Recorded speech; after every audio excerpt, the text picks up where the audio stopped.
Asalaamu calaykum. Waxaa alla mahadiisa inay noo idlaatay maalintii labaad ee Ramadaanka. Waa qayb kale iyo daqiiqadaha Ramadaanka. Magaciigu waa Tahliil Colaad. Ramadaanka ma aha oo keliya inaan ka soonno cuntada iyo cabidda. Waa bil cibaado, waa iskuul tababar. Waa bil sidoo kale aan ku baranno sida aan u maamulno nafteenna, xakamaheedana aan u xoojinno. Walow meelo badan oo dunida ah, abaaro, gaajo iyo colaad ay ka jirto, haddana badankeen annagoo heli karna cuntada iyo cabista ayaan ka soonnaa maalinkii oo dhan.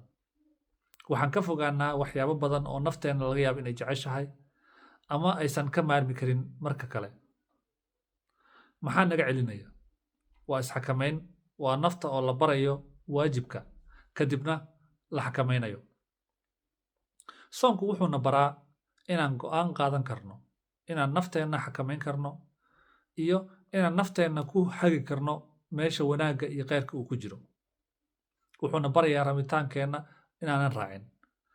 Haddii aan maalin oo dhan ka adkaan karno gaajada iyo haraadka, bil dhan aan joogtayn karno, salaada aan si joogto ah u dukan karno, weliba qaarkeen jameecada ay ku dukan karaan, ama cibaadooyinka kale aad badin karto, maxaa adkaynaya sanadka oo dhan inaad sidaas samayso?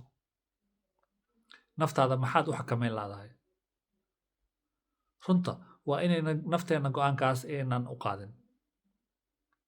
Maxaa yeelay nafteenna haddii ay go'aan qaadato, wax walba oo rabitaan ah, wax walba oo degdeg ah, wax walba oo dhibaato ah way ka hari kartaa.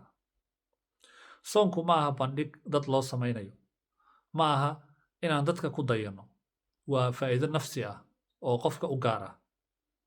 Marka aad naftaada xakamayso, waxaad dhisaysaa kalsooni qofeed, dulqaad iyo awood aad ku maamusho dareenkaaga.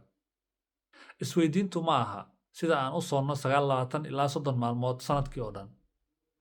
Su'aashu waxay tahay, maxaa kaa qabanaya ama maxaa kuu diidaya inaad joogtayso ama aad sii wadid marka ay u dhammaado Ramadaanka?